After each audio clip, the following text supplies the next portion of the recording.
Eh, Halo, selamat malam semuanya. Saya Tomo. Hari ini saya belajar banyak hal tentang yang namanya kunci-kunci yang digunakan di dunia otomotif. Hari ini saya belajar banyak, tapi saya akan menjelaskan sedikit saja apa yang saya pelajari hari ini. Kemarin kita sudah belajar tentang yang namanya mesin-mesin yang ada di dalam kap mobil atau mesin yang ada di dalam mobil. Kali ini saya akan menjelaskan tentang kunci-kunci yang digunakan di dunia otomotif. Yang pertama itu saya belajar yang namanya supana, atau yang dalam bahasa Indonesianya itu kunci pas. Seperti sudah yang kalian tahu semua, kunci pas digunakan untuk apa ya. Terus juga saya belajar tentang yang namanya kunci Inggris. Kunci Inggris digunakan eh, kunci Inggris termasuk ke dalam kunci yang binary atau praktis, karena dia bisa mengukur besar kecilnya suatu baut yang ingin dibuka atau mur. Lanjut, saya juga belajar tentang handle kunci sok. Handle kunci sok itu berbentuk panjang dan kecil, yaitu berfungsi sebagai untuk melepas baut yang sangat kencang. Untuk baut yang sangat kencang digunakan yang namanya handle kunci shock. Lalu juga saya belajar tentang kunci shock. Kunci shock itu sendiri ada dua. Yang pertama itu ada ratchet atau yang biasa disebut kunci ratchet. Kunci ratchet itu ada dua. Yang pertama gagangnya, dan yang kedua itu kuncinya yang bulat-bulat seperti ini, yang biasanya dipasang terlebih dahulu, seperti itu. Dan juga saya hari ini belajar tentang kunci T. Kunci T juga menurut saya praktis untuk digunakan karena lebih cepat untuk memutar suatu lebih cepat ketika ingin membuka atau memasang suatu baut. Dan juga saya juga belajar tentang yang namanya bor kunci impact, atau yang bisa disebut dengan bor baut. Jadi bor baut itu ada dua jenis. Yang pertama itu menggunakan kompresor, dan yang kedua tidak menggunakan kompresor atau hanya menggunakan udara. Terus juga saya belajar tentang kunci L. Kunci L menurut saya cukup praktis karena dia ada beberapa banyak jenis. Ada yang dari ukuran kecil hingga ukuran yang besar. Terus juga saya belajar tentang kunci yang namanya Futsuga Doraiba. Futsuga Doraiba itu obeng biasa. Dia besinya itu hanya sampai tengah saja. Berbeda dengan kunci yang namanya Kansugata Doraiba. Itu dia kuncinya itu yang besinya itu dari ujung sampai ke ujung gagang.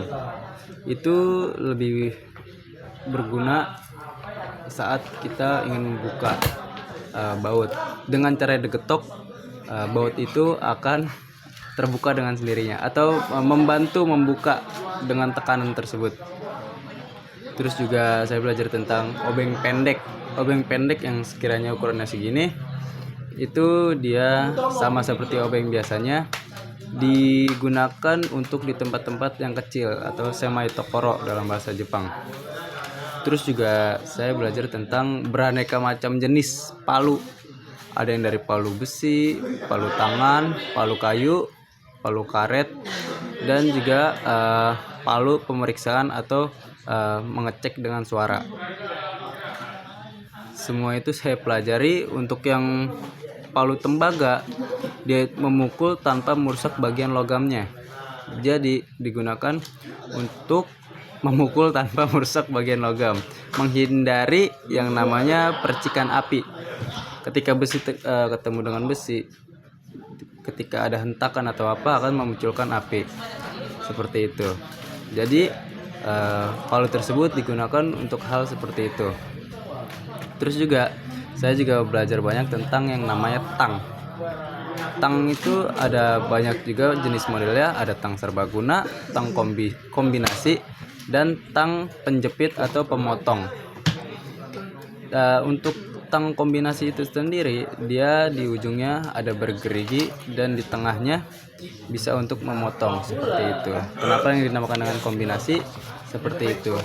Terus juga ada tang yang modelnya yang biasa kita lihat tuh ujungnya lancip atau yang seperti pisau. Itu digunakan untuk di tempat kecil juga, terus digunakan untuk memotong yang berada di tempat yang sempit. Terus juga ada yang namanya tang potong atau yang biasa disebut nipa. Tang potong itu khusus untuk memotong sesuatu, entah itu kawat, entah itu kabel. Terus juga saya belajar tentang alat press. Alat press seperti ini gambarnya. Mana nih? Alat press seperti ini. Itu digunakan untuk memasang atau melepas leher. Jadi mesin itu mempres hingga biasa yang kita lihat dengan manik-manik bulat-bulat di dalam itu masuk ke dalam situ. Seperti itu. Terus juga saya belajar tentang yang namanya yasuri atau yang biasanya buat mengasah atau menghaluskan permukaan logam. Dia ada berbagai macam jenis, ada yang datar, setengah lingkaran, bulat, terus kotak hingga segitiga. Digunakan untuk menghaluskan permukaan, terutama untuk bagian logam. Kikir ini digunakan untuk mengayat atau meratakan dan menghaluskan bidang seperti itu. Terus juga saya belajar tentang rimmer. Alat ini digunakan untuk memperhalus dan memperbesar diameter lubang yang sebelumnya telah dibor. Seperti itu. Terus juga mesin gerinda untuk menghaluskan dan meratakan benda kerja. Seperti yang telah kita lihat di berbagai tempat ya, di bengkel-bengkel. Itu. Terus juga saya belajar tentang yang namanya tekanan udara untuk ban, yang namanya itu geji. Seperti itu. Terus juga saya belajar tentang yang namanya depusu geji adalah alat ukur kedalaman ban. Jadi dia punya alat segini, sekitar seginian, itu ditekan saja ke bannya, nanti angka ukuran bannya itu langsung muncul. Seperti itu. Terus juga saya belajar tentang yang namanya senapan angin, atau biasa kita lihat misalnya di bengkel-bengkel, kalian pernah melihat orang bersihin CVT atau orang ganti oli, itu ngebersihinnya debu, ngebersihin sisa-sisa dari oli itu menggunakan senapan angin tersebut yang biasa bunyi ya wut seperti itu. Mungkin dari saya untuk hari ini itu saja. Mungkin untuk di besok kita akan belajar tentang yang namanya alat-alat untuk ban atau yang lain sebagainya, atau dongkrak. Terima kasih dari saya. Wassalamualaikum warahmatullahi wabarakatuh.